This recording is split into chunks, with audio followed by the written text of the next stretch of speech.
Moving in to the AFC South, we have the Houston Texans as Super Bowl contenders. Dobbs, why do we have them as Super Bowl contenders? Yeah, well, this is one of the ones, well, that'll take the shortest to explain all day. I mean, this was a team where, again, I own all my L's. I'm an L owner. I have no ego in this. I try to make as many good takes as possible, but when I make a terrible one, I will own up to it. I'm not a liar. And one of my worst takes in history was saying that the Texans were going to be no more than a 4 or 5 win team last year. They shot me the hell up. CJ Stroud came in and said, you know what? I'm one of them. And as he is with this O line that now is ascending, with adding some more young talent to this O line, getting Tank Dell back, adding Stephon Diggs, adding Joe Mixon, the young defensive guys, adding Danielle Hunter, and the young defensive guys are going to make a rise again. I mean, Derek Stingley coming off the best year of his career far and away. You just got to stay healthy. Yeah, there's cornerback questions. Yeah, there's safety questions. It don't matter.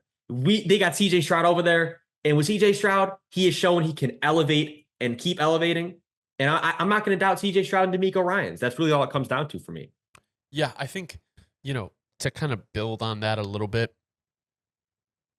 they went all in right away after they saw what CJ Stroud could give them. Like, they know the best opportunity to win a Super Bowl is on the quarterback's rookie contract. So instead of waiting the second year to go all in and finish it out, they said, these next 2 years, this is when we're trying to win the Super Bowl. So I think, even if they don't get it done this year, which I think they can, they have another year where they can build through the draft, and then they have year 3 of CJ Stroud's contract, the year where he can I believe be extended after year 3. They could restructure, they can get more cap space. Like, the Texans have set this up where they're going to be competing for a Super Bowl for probably the next 5 to 6 years. And if CJ Stroud is what everyone thinks, he's going to be another one of those guys where they're going to be Super Bowl contenders every year strictly because of the quarterback play. Yeah, that's really all there is to it at this point. See, he already solidified himself in that tier of like, I'm one of them. As long as I'm healthy, don't count us out.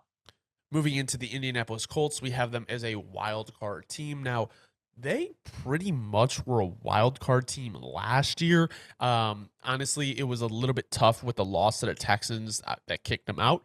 But if Anthony Richardson is what he was the first couple games of the year and just even a little bit more polished, with the way the Colts roster set up, I don't see a reason why they can't be a wild card team, especially adding like Adonai Mitchell and Leatu Latu to their already loaded team.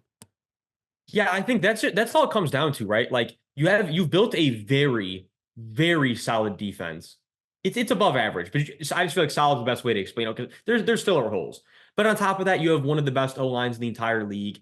Like you said, this really just comes down to A Rich. If Anthony Richardson can come in and have a fantastic year, their ceiling could even raise to like playoff team. Just for all that we know right now, and taking off what we're taking off of last year, Anthony Richardson does still need a lot of polish. He has a lot of as we already knew coming out, he has a lot of the whoa, those are awesome tools. Now I just need okay, that's what we need to do every snap. That's the footwork we need. That's how quick we need to read the field. We got to get to that stuff quick. We just got to get to that stuff this season.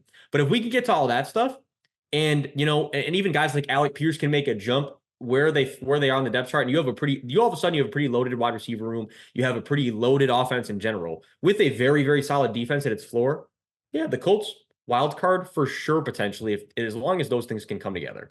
Yeah, no, definitely. And I think the biggest thing is because there are so many like talented play callers in the league, Shane Steichen doesn't get talked about a ton. But in my opinion, he's up there with some of the best in the league because of what he was able to do with Jalen Hurts. You saw what he was able to do with Gardner Minshew. Imagine what he can do with Anthony Richardson.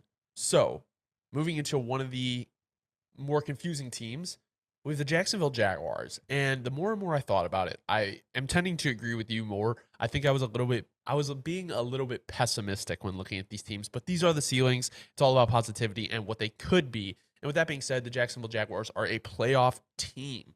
We saw what they did when they were in the playoffs with the Chargers. Last year, they missed the playoffs. But this year, with the addition of Brian Thomas Jr., Gabe Davis, Christian Kirk, Evan Ingram, Travis Etienne, their O-line, they improved the interior. They did add Eric Armstead on the inside of their defensive line. Their secondary does scare me a little. But overall, that should be able to bandage up the secondary a little bit with the way the pass rush is, Josh Allen, Trayvon Walker. So the Jags should be a playoff team this year. And if they're not, I think there's going to be a lot of questions in Jacksonville. Well, yeah, again, and like that's the thing is I'm with you. Like, I want to be clear. Like when I first was doing this, I was leaning, I was like, yeah, Jags a wild card. But like you said, it's all about positivity, it's all about ceilings. And if they can get back to what they were 2 years ago and build off of that, look, like they have there's guys on this roster. But I think the problem is why you don't push them past at the playoff at the ceiling is that there's too many questions where it's like I don't think they're going to be able to compete with the best of them in the AFC if it came down to it into a conference chip, right? Like that's kind of how I magnified it. No. And it's like you can build off of this year and still be and you can get better and better and get to that point. But as of right now, on paper, Gabe Davis is your starting X receiver.